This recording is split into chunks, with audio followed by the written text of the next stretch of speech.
want to talk a little bit about this past election. There have been a lot of Monday night quarterbacking about what happened. I guess we can't say that anymore since we play football on Monday nights. But there's been a lot of backseat driving on what happened. And for me, the message of this election could not be clearer. That people who go to work every day, particularly those people who shower when they come home at night or come home in the morning if they're working shifts, they feel like we've left them behind. They feel like things happen to them that are unexplainable to them. And even though they're working as hard as they can, the government and the people in Washington, D.C. aren't working for them. They're getting left behind. And so it's really, I think, now an important opportunity to work in a bipartisan way to learn the lessons of this past election and to stand up and fight for American workers, to listen to what American workers, the challenges that they have, and to respond to those challenges, especially when those challenges clearly represent the injustice. And every person in America, if they were told these stories, would say that shouldn't happen. Well, there's no clearer indication of that shouldn't happen today in the dialogue and the debate in Washington, D.C. than what's happening to the coal miners in this country. Last night, I stood with 20 to 30 coal miners from Madam President's state. Good people who work hard, and I know that you've been fighting for them too as well, who simply want what they've earned, simply want the opportunity to take care of their families, take care of their people and their communities. You know, it was pretty cold out when we were standing out there, and a number of the reporters were giving me a hard time because when you're from North Dakota, everybody assumes that it doesn't matter if it's July, it's 20 below zero there. And I had some choice words. I said, you know, we were only out there about 20 minutes in the cold. But if we leave here without a clear message, without an opportunity for those miners to know that we care and to know that we are making their concerns a top priority, then they feel left out in the cold for a lot longer than 20 minutes by this Congress. And so I made a point that there's a coal miner on the flag of West Virginia, but there is also a farmer on the flag of West Virginia. And that farmer, for me, represents the people that I know who built the country in my state. We don't have coal miners who went in the ground, but we have a lot of coal miners who helped build our region. And this is a moment where we can say to people who go to work every day, people who believe and built this country, whose ancestors built this country, that they are going to get what they earned. Not what they deserve, but what they earned. And so when you look at, for many of the miners in these communities, there isn't a lot of economic opportunity. There isn't a lot of other jobs available. And so they risk their health. But they risk their health knowing that they're going to get something in return, and that's financial stability for their families. But when suddenly they're told all that you bargained for, all of that you agreed to, that's gone. There's just something wrong with that. There's just something wrong when we don't learn the lessons of the last election.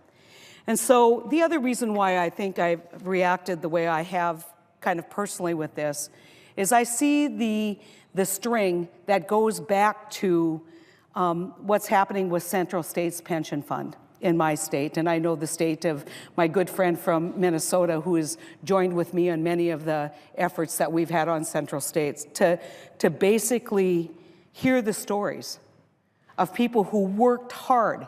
And this is at a time when people were lifting packages and delivering goods with a much heavier weight requirements than what you have today.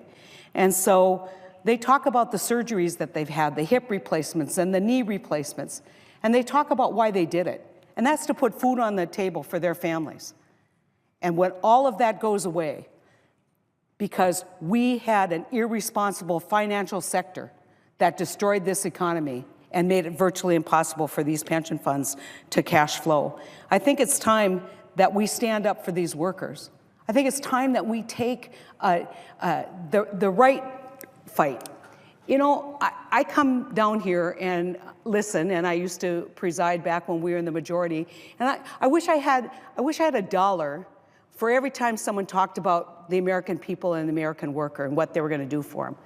Here we have an opportunity to do a lot. Here we have an opportunity not only to give the people who earn financial security the financial security that they earn, but we have an opportunity to make sure that we have good American jobs. So there's another provision that got left behind, despite a lot of people supporting it, and that's the Buy America provision, which isn't in the Word bill. The Buy American provision, which has broad-based support throughout this country. But yet, when we get in the halls of Congress, we can't negotiate that and get it done. And so finally, I want to talk about something I have spent a lot of time on the floor of the Senate talking about, and that is the EX-Im Bank. We started out basically shutting down the EX-Im Bank to any new credit by not reauthorizing it. Guess what? We got it reauthorized by huge majorities. Huge majority in the Senate and over 70% in the House. Victory, right? Well, guess what? We can't make any deal over $10 million at the Bank of North, or at the EX-Im Bank unless we have a quorum. And we have single-handedly seen this body hold up the quorum at the EX-Im Bank. And people want to say that this is simply about, well, why do you want to bail out or help out GE? Why do you stand for Caterpillar? Why do you stand for Westinghouse? Why do you stand for Boeing? Those are the big benefactors. You know, that's an argument that so misunderstands what happens in America. And I'll just give you an example. Boeing has 16 suppliers just in North Dakota. Boeing ability to sell airplanes across the country and across the world means that we get good jobs in North Dakota. Good jobs that we will lose out on.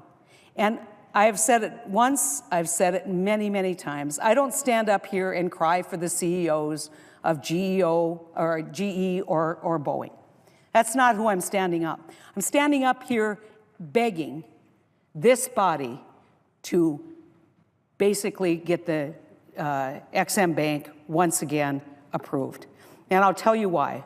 Because $30 or $20 billion of deals are waiting for us to get a quorum.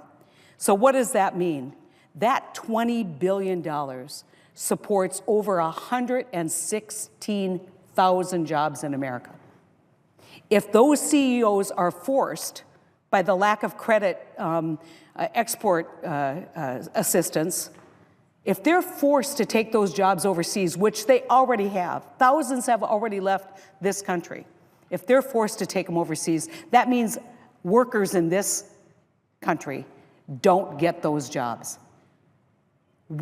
And once again, people say, well, what kind of government subsidy is this? In the face of the reality that the EX-Im Bank actually returns dollars to the Treasury of this country, we're going to shut down the EX-Im Bank and continue it to keep it hobbled to the point where it cannot do its job. It cannot allow our manufacturing interests to be competitive. And so I hope that as we leave this Congress and we open up the opportunity for further dialogue, that all of the rhetoric that we have heard over and over and over again about American jobs, American workers, about American opportunity, I hope we live up to that rhetoric.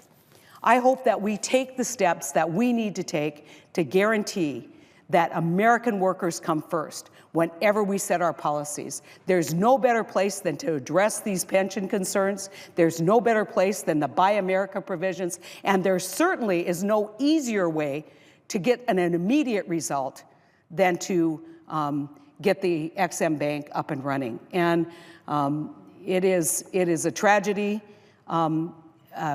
that we are so unwilling to do this, not because it doesn't make huge common sense, but because it doesn't fit in with an ideological position that is taken by the hard right against a vast majority of American interests, and certainly the majority of people in this body.